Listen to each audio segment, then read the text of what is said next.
Good morning and welcome everybody to my session. My name is Amber Bell.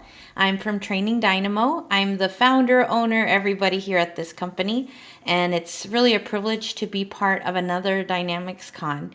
It's exciting to get to share some ideas and really get some really just boosts for us. We've been through a lot the last couple years.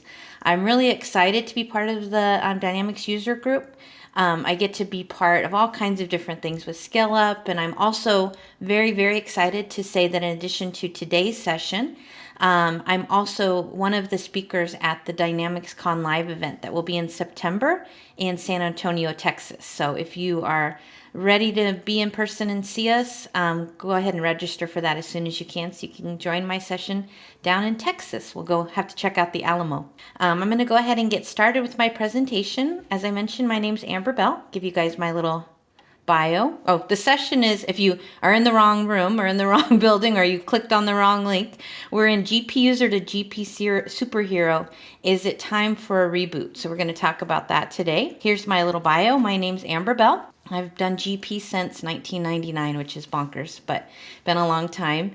And I've been able to do so much with community and get to know so many wonderful people. Even in these events, I've been able to make friends virtually all over the world, which has been really a privilege. So I'm excited to have you guys here today. My contact information is here on this slide, and I'll repeat it at the end. And then we'll have these recordings for you guys available after the event as well. Well, why did I call this a reboot?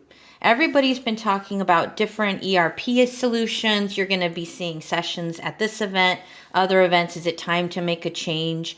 And so sometimes it's like, well, do we need to completely throw out GP, or do we want to kind of go back to looking at it and can we fix what it is and can we move forward from there?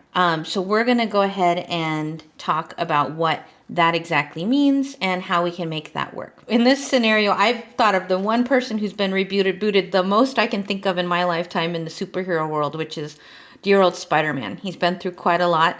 I picked the original 70s or 80s one and then all the way through ones we've seen to our current time. And we just can think that all those changes, some of them, they've still kept to that same kind of story of a young guy and what he's going through. So with GP, when we talk about restarting, what exactly are we going to do? Does that mean a whole new accounting system, or does that mean fixing what you have and making it work better? So we're going to talk about a couple options today. Well, why would we want to reboot GP? Now, when you say reboot and you talk to a computer person, they just mean, have you tried turning it off and turning it back on? It's number one IT solution. It's even on that show, the IT crowd, which I love. But really today what we're talking about is not just turning off and turning on your server. We're talking about really like taking it back and restarting, or even switching systems if that's what you decide. So one reason people say that is everything is a mess. GP doesn't work. Processes have changed. It can't do this. Nobody knows how to do this. Well, let's stop and say, is that the problem with GP, or is it a problem that we should solve? And then that way, even if you decide to go to another system, you're not bringing your bad habits with you. You're not coming from a place of chaos. You can solve some of that chaos, get a few more years into GP, or keep it indefinitely because it really fits what you need to do. So let's take a look at some common things. And one of the first ones I picked, I'm going to be honest, this came up. I had someone who found me online, went to my website, reached out to me through my website and said, we have had no training and this is going on. We've heard these answers and all of this. And so I solved the one issue, and I thought today I'll show you guys how I did that. So first thing we're going to do is, if everything is a mess, you might say the word everything is a mess. And every time I've had a customer say that, they say GP, oh, this, they're complaining, they're upset. And I say, really, is it every single thing? Is it everything? Okay, like the Hulk. Black Widow will come and she'll just talk him down, and she'll say, calm down, sun's getting low, you really don't need to get a new ERP. Is it time to switch? So what we want you to do is to say, is everything a mess, or is one specific thing a mess? Can we fix that issue? Okay, if you go, no, every single thing is a mess, it doesn't do what we want to do, then that's where you can start talking to your partner or looking at other ideas. So we're going to show some of that coming up. This mess, I put this in here and I went back and forth and I thought, you know what, enough customers that I've had in the last couple years have still to this day, 2022 as we're recording, have said we don't reconcile in GP because our partner said it wouldn't. This is what this customer told me the other day. And if they end up watching this, I'll tell them they're a secret superstar in this session. Their partner, love all partners, everyone's wonderful, call your partner, but they had some funky advice. They told them because you do journal entries to your cash account, you can't use GP Bank Rec. Well, the problem is that they were then, for years, I'm talking 2009, 2007, we saw checks that had never been cleared. So this poor girl was literally doing an Excel spreadsheet, taking her bank statement and doing a VLOOKUP and maintaining a very complicated Excel spreadsheet for her bank reconciliation. Now, fixing that, she said, well, our partner said if we want to use the bank rec, we have to set up brand new checkbooks. And we just haven't had the time, we didn't want to do that. We haven't had the right time to do that because we're going to lose history or connection. It's going to be a pain. And I said, no, you don't. So we're going to show some ideas of how I did that. And I'm not kidding you. We did a 2-hour call and we caught up 2 of their checkbooks from 2007 through current. So, I mean, it's not impossible to catch them up. So we're going to go through that.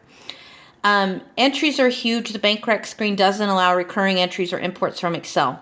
One way that I get around that is I tell people to set up their regular checkbook, their regular cash account, and then set up a cash clearing account, like a 1-to-1. So if you have Bank of America checking or Chase checking, you'd have a Chase checking clearing. If you had a, savings or a money market or whatever kind of account you have a 1-to-1. That way, when you're doing your imports or your integrations into your checkbook, or I have a lot of friends in Canada that do GP and they spell it checkbook, so checkbook. If you bring in that information and you use that clearing account, then you can just do one bank transaction, and then that bank transaction would clear the big entry that you imported or brought in with a paste from Excel. So that's one way to get around it. It's a great way to do it. That account should always have a 0 because as soon as you finish your integration, you can do a couple of those bank transactions to equal them. Another way to get around them is deposit without receipts. Now, the reason I'm saying that is it may not be realistic for you to do those integrations. You don't want to have an extra account. But instead of having a list out in Excel of all your open checks, do a deposit without receipts. I'm going to show you guys that coming up. So one thing is, can you train your people on using bank transactions? So if you're new to GP, the bank transaction window is very easy to use. It's just pick the checkbook, put in the received from, put in the description, put in the amount, and pick the offsetting account. You can see on my screen here, I did an increase adjustment for interest earned. I did that over in GP. Very simple to do. I know that there's no recurring entries. I know that there's no batches. We're going to talk about some ideas in just a second on how to make that better. Next thing is the bank transfer window. So that's going to be under Financial Transactions Bank Transfer. So if we take a look at that, let's go in here. And if we look in Financial, anything we're doing with bank transactions, let's make this bigger. You're going to see it's in bank deposits all the way through here. And if you've never used these before, they're very easy to use. Literally just a bank transfer. I'm going to come in and I would just pick the checkbook. I can pick the offsetting checkbook or the one I'm going into. I'm going to make my weekly or monthly payroll transfer and I'll put in my amount. And I can put a reference in here. I could say, PR, 03/15/22. And then I can go in here and post this, and that creates it creates the journal entry and it creates the update to the checkbook. So that's one thing. Like I said, if you're sitting in this and you're yawning and going, I already knew this, I wanted you to know there are people out there that just don't know this. So today's session is trying to help those people figure out that it isn't all or nothing. We can get your bank transactions working. First thing is, my guide to catching up bank rec is pick a cutoff date. That company that hadn't reconciled since 2009, there was no way that it would be efficient or worth it for us to pull out bank statement July 2009, reconcile. August 2009. We would have not finished. I would have canceled doing the session, and I would just be still on the phone with them, helping them reconcile weeks later, because it would have been a pain. What we did was we literally picked a cutoff date. We entered a balance in their checkbook because they'd never reconciled. We did a cleanup bank rec for a couple months ago, that cutoff date, and then now they left the ones they knew were open because she had that Excel spreadsheet. Now, if there's a difference, you're going to do a deposit without receipts, and I'll show you guys that.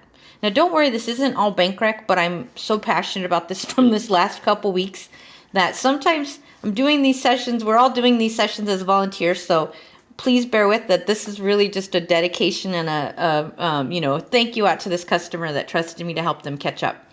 So if they've never reconciled, you're going to go in here, you're going to put in a reconcile balance and a date. That automatically updates your checkbook balance, which if you've never reconciled is like weirdly negative bajillion dollars. It'll start catching it up. And then we're going to get into the bank rec window. So let's take a look because I've got mine pretty close. So if I go into my reconcile bank statement, I'm going to cheat and figure out which one I did in my, I like before my demos, I do almost to the last step in my setup so you guys get to see something look pretty good. If I don't do this, invariably during a demo, I make a huge mistake. So we're going to just go ahead and say here and go here. Now in here we can see that right now I don't have anything marked, and I've got things. If I sort this, what I'll do is I'll sort it by date and I'll hit redisplay. Now if you had things, now in our test company it's 2027, just FYI. And in yours, you might see things back to the beginning of time. It will take a long time to select all, so I'm going to show you a tip. You just check the box on the first one, begin the range. Now, in the test company, I don't have a million years. For them, we did this about 3 or 4 times because selecting thousands of transactions, it was just easier to just scroll down and pick about a year at a time and reconcile them to 0, and I'll show you how we did that. So we just went through and we went down to the bottom and we just can select. Now, I've got in here a deposit I did as a negative deposit. There it is. This is the one that I did as part of this demo. So we're going to check this bottom one. We're going to end and we're going to mark. So instead of going check, check, check, check, check, you can scroll down to a begin range, end range, auto check. You'll see that I'm off by this amount. So let's take a look at the deposit that I did. I'm going to check it and uncheck it and just show you. I went to the bank deposit window, but I did deposit without receipts. And something special that I did was I made it a negative deposit. So this is part, I've just labeled it bank rec cleanup. This does not update my general ledger. It does not create, it cannot create, and it will not create a journal entry. It's just updating the checkbook balance. But what I like about this is that it gives me the option to put a description, it puts in a date, and it updates everything for me. So now, if I select this, you'll get to see that in that 2 seconds I had now, for them, this was thousands of transactions. We did 81 transactions, but together we could just hit reconcile, and I'll grab that reconcile report. And then the next month, if I left anything that's unreconciled, it'll be after that cutoff date. So if I knew I hadn't reconciled, but I told them, I said, let's start with, nothing is open in your checkbooks that's before December 2020. So we're just going to mass select everything, put in a deposit without receipts to 0, and then we're going to go from here, and you can see you get your reconciles, and we can do that repeatedly till we get to current. And literally it takes a few minutes, a couple hours for doing all your checkbooks, but it's not the end of the world. So I kind of almost would wish to end my session here because it was really, for them, this was such a big deal that it's worth showing you guys. Bank rec cleanup, this is where I did that deposit without receipts, and we cleaned that up. Now, one of the things that I want to talk to you guys about today, and I admit it, I am guilty of not doing this as much as I should, which is being an active participant on the Microsoft Ideas page. So in here, you can see that there are a bunch of different people have submitted suggestions on things that drive them cuckoo that they wish GP did. And you can come in and say, I'm just going to be bonkers and pick one that I don't know. and we're going to see in accounts receivable, someone will list an issue they had. Someone will say what they wish that it had, what it could do. All these things are great ideas. Like, this is a great one. And you can see that sometimes they're like, well, we don't know if this is a really good idea. So what I want to do is vote it up, because then Microsoft, literally the people at Microsoft are reading this, and the higher vote ones are going to be the ones that really revamp, revitalize, and reboot GP to be an even better product. Two that I highly suggest, during this session, if you guys look in the chat, I will be putting links to these in the session. If you guys click those, you can log in with your Microsoft account, or you can set one up, bookmark these, vote these two. They are really important in my opinion. One is adding batches to bank rec, and one I wish was there, was the copy paste bank transaction distributions.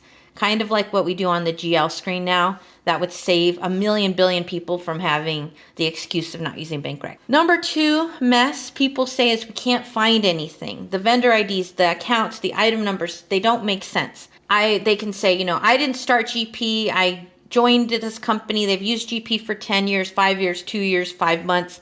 But whoever set it up, I don't know what they were thinking. They just started every vendor as number one, and they just do 1, 2, 3, 4, 5, 6. We want to make them alphanumeric. Or vendors have changed their names, and it still says Acme 001, and now they are International, Company of Supplies, whatever they changed it to, and we can't find them. There are built-in utilities. And I've talked about these in other sessions. Just so you know, DynamicsCon does archive and save our previous events. Make sure you check those out. Again, I wanted to bring it up. If you're going, well, we need to get a new accounting system because GP the setup is so terrible and nothing makes sense. You can use utilities, and you can use something called the Pistol Tools, or PSTL tools, to fix that. So let's take a look. Customer vendor modifier, back up first. If you have more than one, make a list in Excel. Column 1, original. Column 2, the destination or new ID. This can combine. I could have vendor, like let's say you set up Verizon Wireless and someone else set up another Verizon Wireless, and it was 2 separate ones. I'm just picking a bill that I deal with. If you set up 2, you can combine, and all history, open, and work transactions would be modified and moved into that one vendor. The other one would be like it never happened. If you just change the ID, all open, history, and work transactions would be changed, but it's just changing one ID to another. It's not combining, so that's why it's kind of a combiner or modifier. This works for customers and for vendors. Save it as a CSV. You would come in, import it with this little folder, and you'd hit validate. So that will bring that in, and that will make change. Now, as I say this, we're going to talk about a second about the pistol one, and then I'll give you guys a big reminder that you need to do. You need to do backups, and you need to test these things, and I'll explain why in just a second. Now, the Professional Services Tools Library is 100% free. It's part of everyone that's in GP 2010, I believe, and newer can get it for free. If you're not using GP 2010, please reach out. There are a million partners that'll love to help you upgrade. There are even partners out there now that will host GP in the cloud for you automatically. They'll bring your data over. You can be cloud-based and remote or Azure-based, whatever you want to do. There's a million ways to get GP. But if you get GP and you're in a more current version, you'll have access to these. We're going to talk about a couple of the tools that I really love when we're talking about rebooting and revitalizing GP. So one is we can modify accounts. So if your account structure, I have a customer right now, we're about to do this because when she started a million years ago, the person doing it just didn't really think about, I want to leave some space in the numbers so that all my similar accounts are going to be in the same ranges. So they'll have one account down here in the expenses and one down here, and they're the same-ish but different. And they want to get those number sequences making sense. They weren't really utilizing that. They had the room in their structure to have a sub-segment or, whatever, and they just never did. And so we're going to use this to literally change all history so that it's using this new GL account. It changes history, it changes setups, it changes everything. When I say that this is a big deal change, it is not something you do on a Tuesday after you had lunch and you're just sitting around, nothing else to do. Everyone has to be out of the system, and you test it and you test it and you test it again, because it is a big change. If you skip the backup, I put in the crocodile Loki because I love Loki, but if you skip the backup, you can do some cuckoo stuff. So when you're using these tools, if you have third-party programs, if you have special integrations, all these are going to need to get an update. So that's why we want to do a backup. And if you do have third-party programs or integrations, you'll want to test them and also alert everyone, hey, we're cleaning slate. This is a mess and it needs to get fixed. We are kind of treating it like a little teeny tiny baby-sized implementation change. It's not an implementation change, but it's that mindset of it's a big deal. We want to get people aware. If you're trying to dig out of the mess, couple things is you need to find the real numbers you can balance to. Get your bank statements. Do an inventory account. What do you owe? Who owes you money? When you have a mess, you need to know the real numbers. I can't believe how many people I've helped kind of reconcile. And then you have to ask the basic question of, well, what's the real money? How much money do you have? And let's back into that number. How much inventory is out in the warehouse? Let's get to the cost we're going to use for that inventory and get that tied out. Then make sure that's balanced to the GL and check if you ever balanced at all. I've gone to people who had a funky implementation and and this could happen in GP, it can happen in BC and AX, it can happen in every single one, that if you tell your partner, whomever, we have $1 million in payables open, and then all your payables add up to $572,000, you messed up on your beginning number. And a lot of times we go back to that beginning number and people were off and just didn't realize it. So check your real numbers, make sure you balance. And if you messed up at the beginning, work with your partner, figure out did you already fix it over time or what you need to do. Now, if you have millions of years of data in GP, you may want to talk to your partner about ideas and options to archive some data. Nowadays, there's ways to use reporting tools like Power BI. There's ways to use SQL reporting services to pull data from multiple sources or companies and combine it outside of having it in your live day-to-day company. Why does that make a difference? If you can archive some years, now GP has been around, like I said, I've been doing GP since 1999. There are companies that have been using GP before that time. If you have that much data, every time you're running a report, every time you're doing things, you're pulling that data into that next thing. And if you said, well, we never look at anything before 2015, or we never look at anything before 2005, you can pick any number, then can we offset that? Can we archive that? Now, I'm trying not to do any commercials for any tools, but there are company archiving tools out there. I won't give you the name of the company archiving tools, but they are out there, and your partner will know which ones that are really tried and true and can do a great job. Those even can make inquiry windows look at both the archived and the current company. So first thing is, are you sure? I said this because I've had people who said, we need to archive, we need to clean slate, and then we figure out their server isn't really out of space. I had a couple customers, honestly, that have had this recently. I'm doing a lot of system assessments and GP system reviews.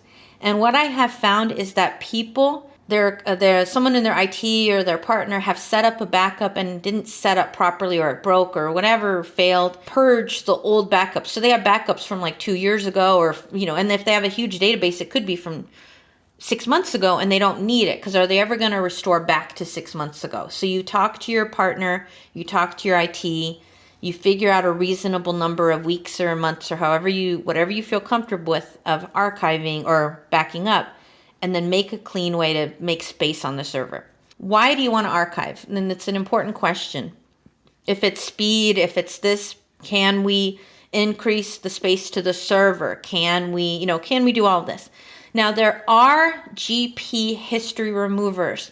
I'm not going to spend a bunch of time, and I'm not even including slides. It is in the video, because now if I put a slide in there, do these slides, and then I look back and I go, why did I put that in there? The reason I don't like these, and I restrict these, and I remove access to these in security, is that I had somebody who thought they were just cleaning up one of their POs and they removed a huge chunk of history.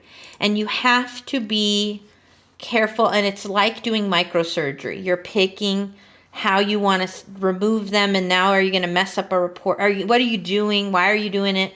So this is a question for your partner, and sometimes it's better to, again, use those archiving tools, or your partner may have a checklist of how they do it, and they'll recommend that you do it. So I would talk to them and make sure you have a plan. Next thing is, sometimes I've gotten into companies and they say GP is beyond repair. It is time to just, we're going to use pen and paper and we're going to handwrite checks.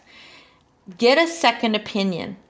I'm not saying just me, but there are other people that are partners. There are other people that are independent consultants. There's other people at the partner company that you work with, that if someone is just not giving you, like you go, they've told me I can't use bank rec. Can we talk to someone else and see if that's true?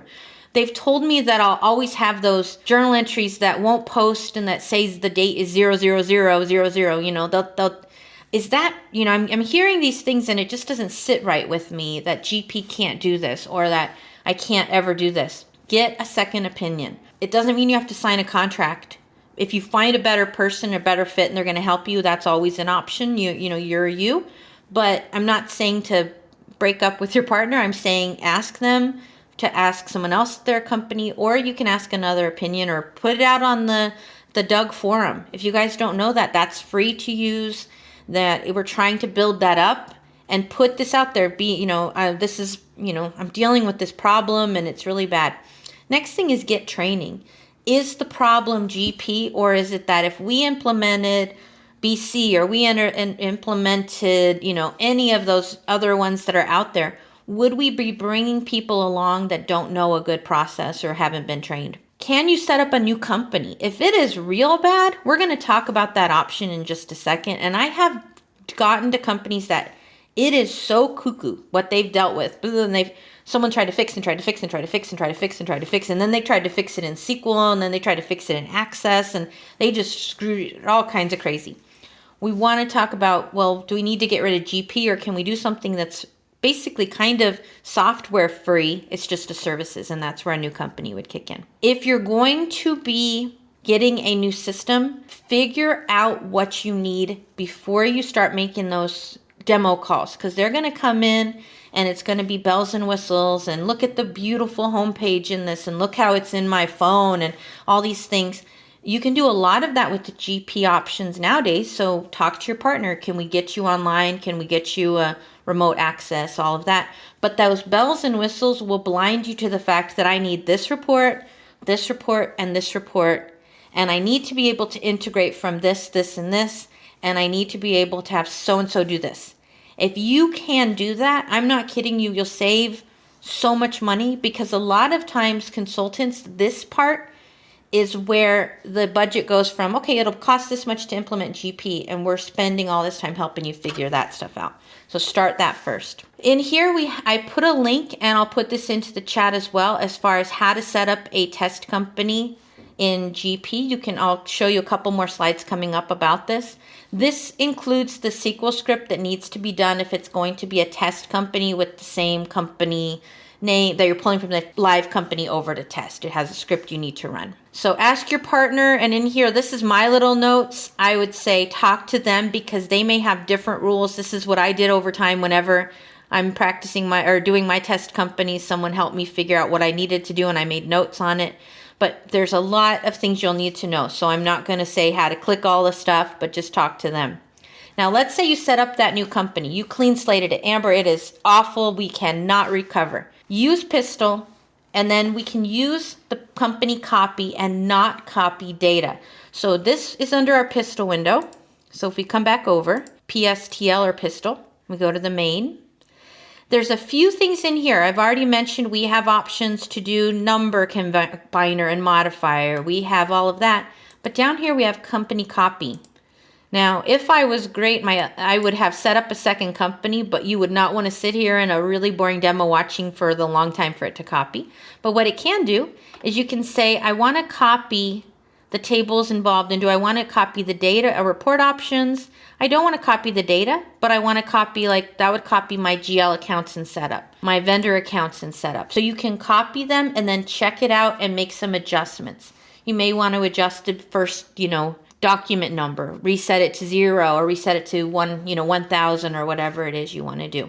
But you're not starting from 0, and you're not starting with a brand new accounting system where everyone has to learn it. So if you have to clean slate, if you have to really take it back to the beginning because it's a crazy time, use company copy. If you want to set up a second company because you started a new location, this is the exact same window we would recommend for that as well. Reboot checklist. Use the utilities to set up that new company. Use Pistol to copy company customers, vendors, GL accounts, etc.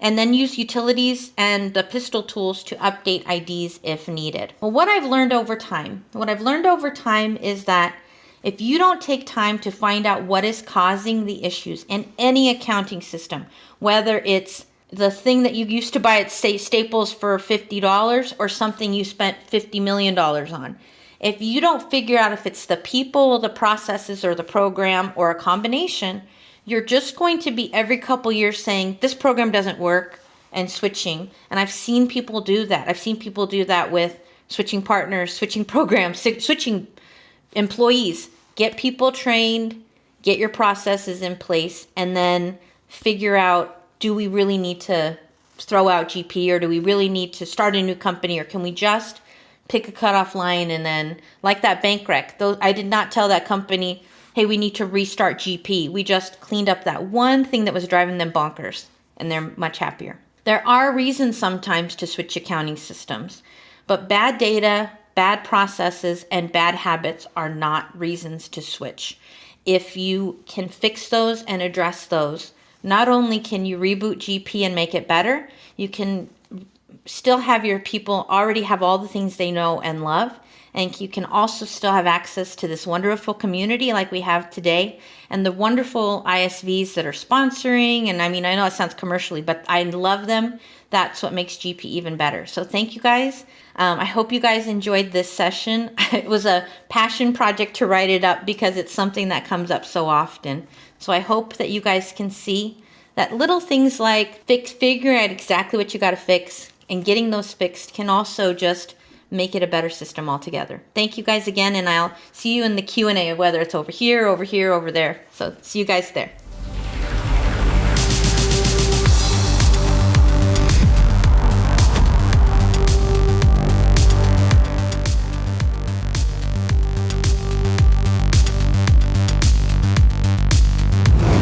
I'm over there. Yeah, you're over there. So we've been watching the Q&A. It's mostly everybody's been saying, hello, hi, and everything up. But I just wanted to make sure if there was any questions. So Belinda, do you see any questions? I didn't see any. I don't, but I wrote down a lot of things that I want to talk about. Okay. If you will just indulge me. I want to get the Amber Bell take on it, right? Okay. Let's see. You were talking about like people who were doing things wrong for years. Yeah. And sometimes training can fix it. That also includes workarounds, people who've done workarounds they don't even think about. What % of the time when you roll in and someone thinks they have a problem, does it turn out to be a training issue? Oh, like for me, most things are really a training issue. Sometimes it's a setup and a training issue. So one example is I had a customer recently, and I'm watching. If you see a question pop up, Belinda, you stop me in my tracks. Tell me there's questions. But I'll just keep talking. But I had a customer recently who they were using a lot of credit cards, and they had partially set it up right. They had set it up as a credit card in GP. They had set it up as a vendor in GP, but they were doing wacky things like they didn't know that you could put a transaction directly to that vendor. So they made a fake miscellaneous vendor and then paid it with the credit card, and then it looped and it looped and it looped. So sometimes it's not just the issue. It's not just the person's training. It's also the setup. It's not realizing that where the clearing account should go. So sometimes it's setup, sometimes it's training, and sometimes at this point, it's that they don't realize that there's solutions that fix the problem. So those are the big things. But I try to squeeze as much functionality out of GP with training. And then my hierarchy is training. And then we try to find a third party that does it. And then at the very end, then I've always worked with partners that can get people that can do custom things. But if you start with training and third parties, it's much easier to maintain and upgrade. So did they answer your question? I don't know if it did. It does. I just wanted to talk about it. Okay, so here's a question from Vicki Ross Rhodes. Okay. Hi, thanks for joining Amber's session. Is there a reason that deposits without receipt doesn't hit the GL? Wouldn't that make it a one-step process instead of entering a receipt and turning it into a deposit? Most of our transactions are a single receipt, credit card receipts. Well, in the newer versions of GP, you can go into administration, setup, company, and you can make your deposits automatic. So if you do it as a single transaction, it'll come in and it'll auto deposit as a single transaction. If you're doing it from sales transactions, it groups them in bank deposit, but they do have a new feature that I think we're going to talk about, I think in one of the other sessions, that's about the grouping deposits and how they hit the bank rec and all that kind of stuff. But the answer is it can be turned on to be automatic, but I've seen some issues with it for some customers, depending on how they bring money in. And if they have non-customer receipts, it gets a little confusing. So I didn't show how to do that, but but I think like if you can turn that on so that it does the reason that the deposits that with receipts does not hit the GLs, it's typically done as a cleanup. So if you've never ever done deposits, it's a way to do a big bulk cleanup. I've used it for corrections because sometimes you've already done a journal entry to cash, and so you just do a deposit without receipts to do the cash side of things, whether it's positive or negative. Great. And our very dear friend, Mr. Bob McAdam, has a question. He wants to know your thoughts on GP's recent inclusion in Microsoft's modern lifecycle policy. And do you have any customers that have ever asked about this? The second part of your question, none of my customers have ever asked about that. I've been on calls with like the people making the bigger decisions and everything. And I've talked about it in training, and I've talked about it a bit in sessions. The way that I think about it is nowadays we don't open up Excel and it doesn't pop up and say you're running Excel 2022. It's just Excel, and behind the scenes they're updating and doing all of that, and it's on that cadence that it needs to be. But as far as I think I'm trying to think of how I would answer that. Bob, I don't know. So as far as how I would think about it, Belinda, go ahead. Tell me your thoughts. I was going to chip in about the life cycle. It's a good thing that they're included because that shows that Microsoft has intention on keeping GP around. So if anybody's telling you that you have to switch over, that is absolutely incorrect. Especially if our sister product SL is any indication, it's still out there and it's still getting things. And I'm actively myself, and I saw David Musgrave, who's hosting a party, and we meet with Microsoft every couple of months, and they review new idea changes, and I beg for things, and so do other people. So new things are happening all the time. It's definitely staying current, and that's only part of your question, Bob, but I just wanted to stretch that out. Don't let anybody scare you that you have to move. That is just someone who wants to make a sale. Yeah. When you read there's some real crazy blog posts out there that I've seen. And when you read them, I look and I go, you don't know anything about GP. I've never heard of you. You're just making a post for clicks. So there are times, like I mentioned, that there are times to talk about changing, but if you can see nowadays, there are ways to bring GP to be remote. There are ways to improve what you're doing. So if it's, bells and whistles of the homepage, or this, that, and the other, then we don't want to, you can do that on GP with Power BI, which Belinda Allen will be showing you. She talks about Power BI and I'm moderating tomorrow. So definitely come to that one. So a couple of things. So first of all, Vicki said that was scary to look at what you had said about the intercompany. If I might make a recommendation, Amber's going to probably beat me. Vicki, try to do a meeting with Amber just for, the little 30-minute meeting in the networking session. Are you okay with that, Amber? Yeah, I'll be out in and out of it. I'm right after this session. I'm a moderator on another session. So I'm a moderator on the next GP session, but I'll be in and out of that. And people can always just reach out, Amber at Training Dynamo, if it's a quick call and I can, help you out. That's a great thing, but I'll be in and out of that. Okay. I did see a question from Jack Berlin. Yeah. Jack asked about Nolan's bank rec program. I love Nolan's bank rec program. One thing to know, and we've got Bob on the call, I come from a long line of being very careful to not over promote third-party products, even though sometimes I want to yell from the rooftops. So there are some really good bank rec programs out there that make it easier and let them come from the general ledger. So Nolan is one of those. There's another product, Easy Bank Rec, I've worked with that works really well as well. But in either case, they if you want to use a third party, the nice thing about that is some of those can create the missing transaction. So if you forgot to do a transfer or you forgot to do a miscellaneous receipt, it'll find it and it'll automatically help you. It'll give you like a quick way to wizard to enter that for you. So there are some really great third parties. Correct me if I'm wrong. Nolan does intercompany bank transfers too, right? Nolan with their Nolan Advanced Intercompany, which I love. If you're going to do intercompany, again, this is off the record, guys. It's off the record. No, I'm just kidding. Is that they do a really good job of one of their tools does allow for intercompany bank transfers. So Great. Otherwise, I've done clearing accounts on both sides, like a do from bank transfer clearing account if I need it. Okay. If I didn't have it. Okay. Yeah, me too. Okay, so now that we're talking about, you open the door a little bit for third parties. I know that they're not sponsors, so technically we shouldn't name them. But the archiving company product that you mentioned, and yes, would you share the name of that company? Because I think that is something that a lot of people could benefit from, because don't remove your history. Oh. No, I had a customer one time years ago.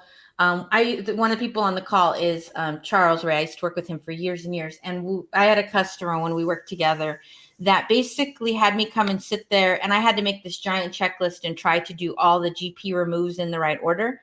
And it's a pain. And we talked about the other options, and they wanted to use the GP version. And the hard part with the GP removers is they don't all have the same filter. So you can't just say from GL posting date to this, like you have to, it's a pain and it's yucky and I hate it and I don't like using it and I don't recommend ever using GP history remove. The company archiver is, it's from a company called Professional Advantage, I believe, and it's company data archiver.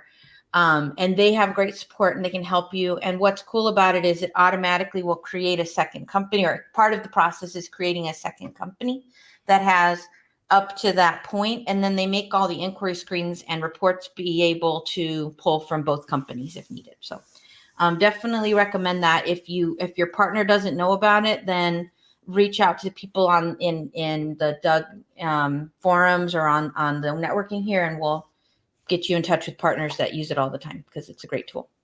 That's excellent. And then the data is still there for Power BI. Okay, so there's another question in here, but before I ask it, I was going to ask everyone, can you put a comment in the question as to whether or not, or yes or no, whether or not you guys reconcile your bank account daily? But meanwhile, Kathy Kim, love Kathy, she wrote, she missed the beginning, but she, for the first time in 20 years, her general ledger for bank account did not balance the bank module. So she wants to know about any quick ideas. Okay. Did you try, first thing is I would try to use the, reconcile to GL, it's not the utility, it's under the routines, the reconcile, and look at that checkbook to see if there's anything that's out of the ordinary. The other thing I always do is I always check if there are any journal entries that the source is GJ for General Journal. So you can add the source document and check if people have done journal entries direct to that account. And then the other thing too is, what are you using to balance? I always use the financial inquiry checkbook balance window to get the balance, and then you can run it as of a date. And it's pretty close. Sometimes people do cuckoo stuff. It's a little off, but also depends on what you're looking at. If you look at those two, also check if there are any undeposited receipts. Yeah. And they are deposit to clear receipts instead of doing a regular deposit. They messed up and picked the wrong type. So there's a lot of funky things people can do, but you kind of start with figure out when did it last balance, and then figure out, was it a journal entry direct to cash? If you start having to get into somebody putting cash on the wrong distribution line, on victoriauden.com, she does have some really good SQL views that help you look at payables distribution. Because I had somebody once who tried to enter a payable and they used cash on the wrong line, like it was under the perch distribution or the pay distribution, and it wasn't really done right. So there's ways to look into where the distribution was used. But if you can find that exact dollar amount, I'll also search for journal entries and bank transactions at that amount. So it's, unfortunately, sometimes it's search, but I would say first start with the reconcile to GL utility. It creates that automatic Excel spreadsheet that'll show you the difference between the subledger and the checkbook and the GL. Okay, so with 2 minutes left to go, Amber, tell us closing thoughts. What? Okay. Well, when I put together this session, it's something that I deal with quite a bit. I work with customers one-on-one or as a subcontract and working with partners that people will say, we're going to throw out GP. And what I have found time and again is that it's bad habits, and then blaming the GP. But it's there, if you're going to go and spend all this money and buy a new accounting system, stop and see if you can squeeze out money and use it for training and fixing. And then if you say, well, still no, GP doesn't do, and it's very like it doesn't have this, there are integration tools, there are this, there are that, you can do it in GP. You'll see people in the chats and in the things here that love GP and have done it for a million years and have used huge companies and done all of this. But if at the end of the day you are like set, we are switching, get your data clean. So at the very least, get it clean so that as you're winding out GP and switching, you're not bringing over bad information. And you may find, I've had people that said, we were going to switch, but we decided to push it out. And then they go, you know what? Everybody settled. We got the reports through Power BI. We got the bank rec done. We got a third party to do the integration that we didn't realize we could buy. And then they don't have to, switch. So we've got 1 minute. Thank you guys so much for attending this session. It's always fun for me to put them together. And the one thing I will say is I am going to be in San Antonio. I am going to go on the Pee Wee Herman. I'm going to go on a Pee Wee Herman tour and try to go see the basement of the Alamo. So I'm very excited. So I'm going to bring my bike and try to go there. But thank you guys so much for coming to the session. And I will be moderating a bunch of other sessions, and I hope to see you guys around. And if there's any questions, just reach out to me directly. Thank you, guys.